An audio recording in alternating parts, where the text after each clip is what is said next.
Dinner time came. The yard was deserted.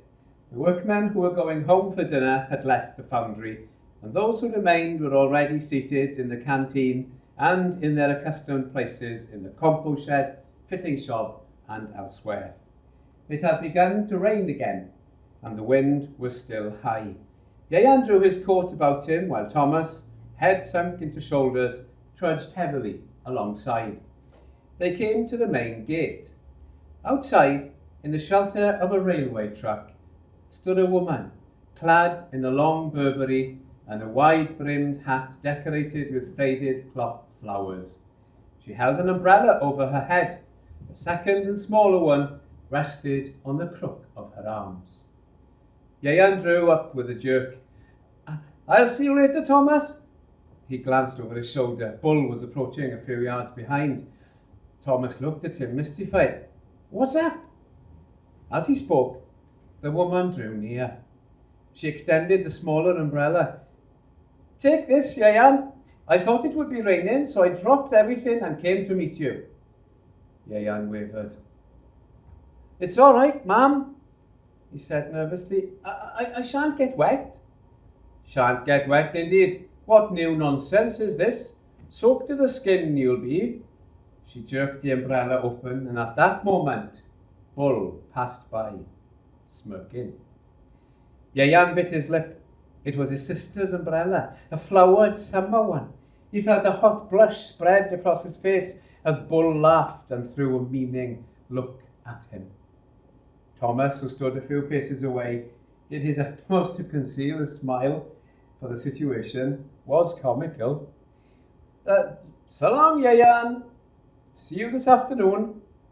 "Well," Mrs. Morgan snapped, "what have I done wrong now?" You shouldn't have come to meet me, ma'am," Ieuan protested feebly. "I could go home by myself." "Indeed, now. And is that all the thanks I get for thinking of you?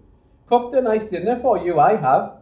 Been out shopping for to get a piece of steak, special for it, and rushed off my feet proper for to be here by 1 o'clock. Got your interest at heart, I have. Not many mothers would rush out in the rain for to meet their sons, I can tell you." They walked over the railway crossing in silence. Ieuan closed the gaudy umbrella, and as if in defiance of his action, the rain increased.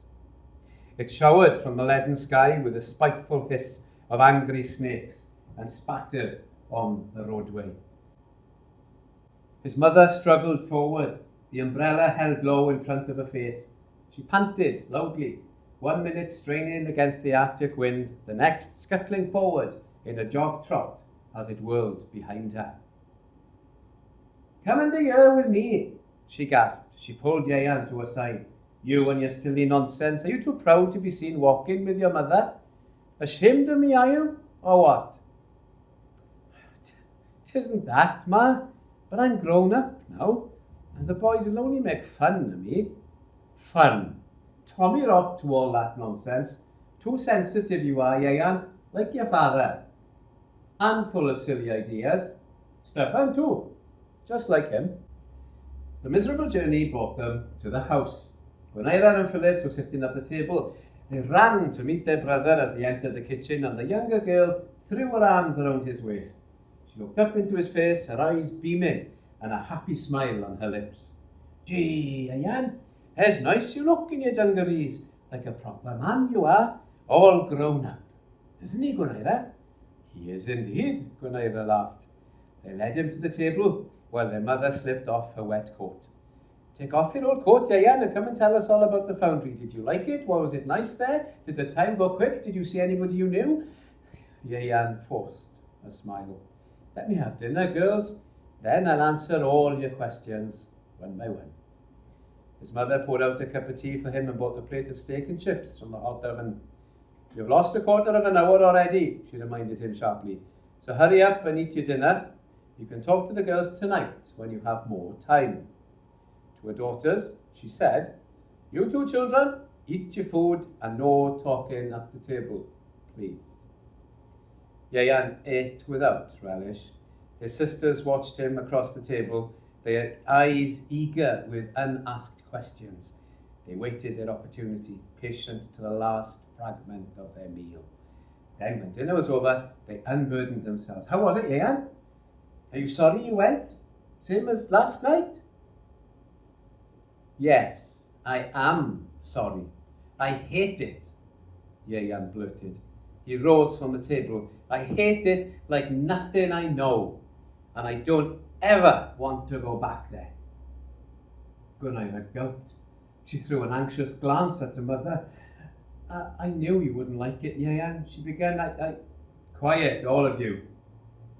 Whatever's the matter, boy? Mrs. Morgan's tone softened. Surely you ought to be glad to be bringing a bit of money into the house. A big help you are to your father and me now, and it's proud you should be. There's nothing gone wrong today, has there?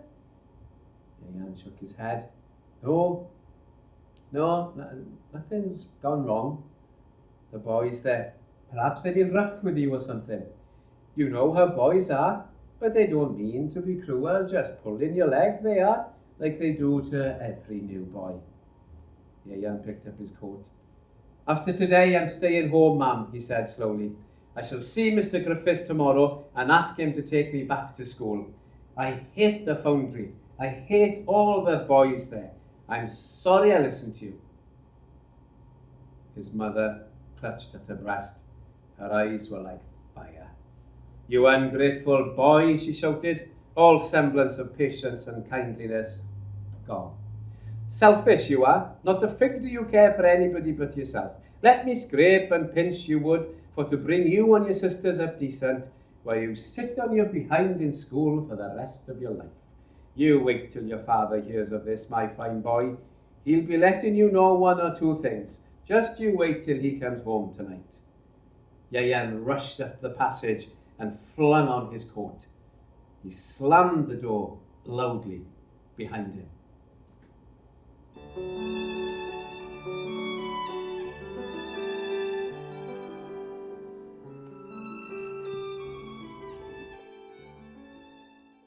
The stream of workers passed him by at the entrance of the works.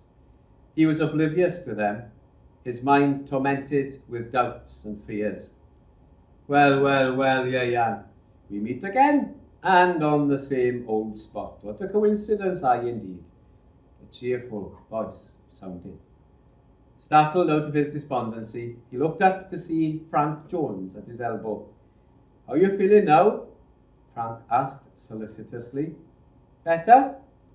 Ian walked by his side, not knowing what to say in answer. He felt sick at heart, and each step that brought him nearer to the coal shop made him shudder inwardly. He drew up under the protecting girders of the yard crane. Frank turned his back to the wind. The workers slouched by, and to some of them he nodded in greeting. He was deeply concerned over Ian, placed his hands on the boy's shoulders, and looked closely into his face. There's so much I could tell you, Ian. So much that would help you try and understand. Bull Jackson, Charlie Rees, Reg Bowen, they are the three who've pestered you most. And they've done so not because they hate you as a boy, but purely because you've had a better education than they. They've realized in their own ignorant fashion that you are more refined than they are, more sensitive to things, and for that reason they want to hurt you, to bring you down to their level. They don't want to be working in the foundry any more than you do. They'd like to have decent jobs with a decent rate of pay and be able to hold up their heads proudly. They are aware of their ignorance, Ian, and it hurts them, although they don't show it outwardly. To be truthful, my boy, they would be the last to confess to their weaknesses. A gust of wind whirled up the yard. Frank shivered and blew into his hands. He turned up his coat collar.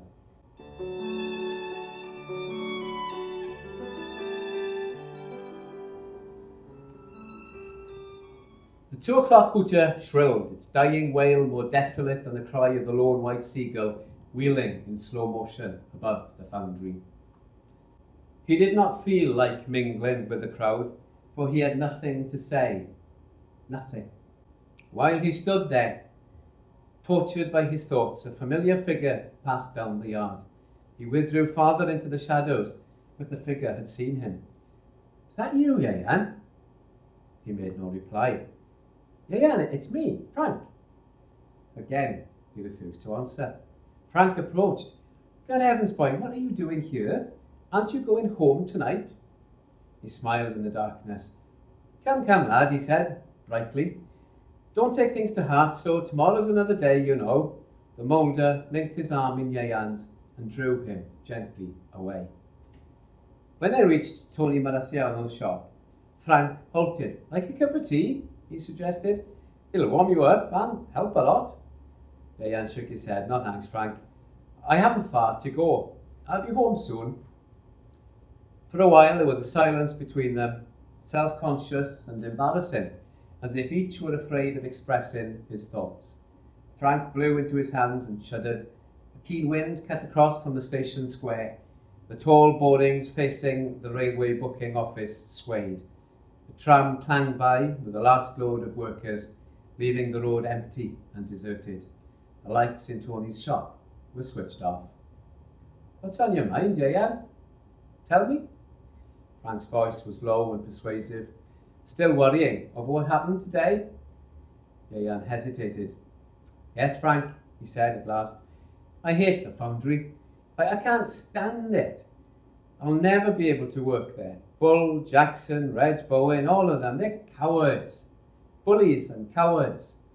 I don't want to go back, Frank. I can't. Frank took his arm again. "I'll walk with you as far as the square.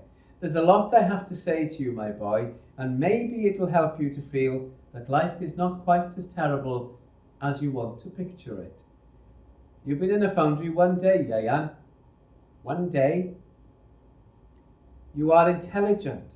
Someday you'll be able to break away from this background, but until that day comes, you'll have to fight and prove to the boys that you are strong. The harder you fight, the more respect they'll have for you, and believe me, this persecution you've suffered on your first day here will die a natural death. Show yourself a weakling, and they look upon you as someone to despise and ridicule." They beat their way through the swirling wind, on past the tram terminus and the station entrance, each absorbed with his own thoughts. Presently Frank paused to light a cigarette, turning his back to the wind as he cupped his hands into the flame. He pulled hard and deep, and exhaled the smoke loudly and with satisfaction. Placed a hand on Yayan's shoulder, and the boy warmed to the touch, feeling proud and honoured to be spoken to with such kindliness and confidence. They reached Station Square. "Well, boy, this is where I leave you. Chin up now, and don't forget what I told you. You've got at least one friend you can rely on in the foundry, and in time you'll have plenty more. You just listen to old philosopher Frank. So long, lad." "So long, Frank, and thanks." "Half a mo, I just thought of something." Frank stroked his chin. "Listen, Yayan, what about coming over to the house Sunday afternoon?" "House?" "My house, just for a cup of tea and a little chat. I've got such a lot to tell you, really. I let the missus know. Now, what time can you come along?" "But 3 o'clock?" Frank said with a finality that waved aside any objections Yayan might hold. "We'll expect you at 3.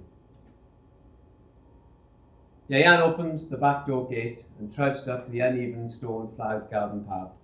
The light from the kitchen window splashed onto the grimy, whitewashed wall of the adjoining house.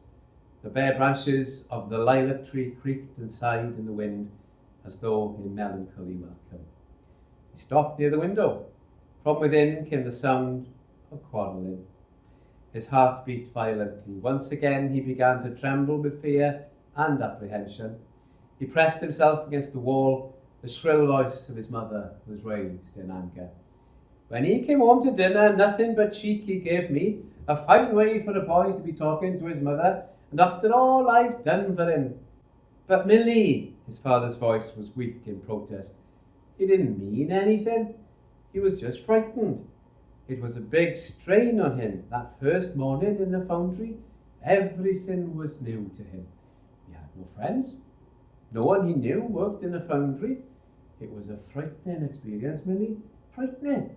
And you know what a nervous and sensitive boy he is. Despondent, a deep gnawing ache at the pit of his stomach, Yeyan entered the kitchen. The quarrelling ceased. His mother, tight-lipped, buried herself above the gas stove, casting an angry glance at her husband as he greeted Yeyan with a feigned show of good humour. "Hello, Yeyan Bach. How did it go at the foundry? I bet you showed them the stuff you were made of, eh?" Dick Morgan got up from his chair near the fire. "Sit here, boy. You'll soon be the new man of the house. You wait till you get your first pay." "That'll be the day, Millie?" "Yes, that will be the day." Mrs. Morgan pushed a hot plate onto the table. "Get yourself washed, Yeyan, and don't be too long. Your dinner's ready. Not many mothers would have done this for you after the way you..." "Millie!" Yeyan heard his father's curt interruption. He waited, hoping that he would say something further, but it was "Millie" and nothing more, for a harsh look from the mother silenced him.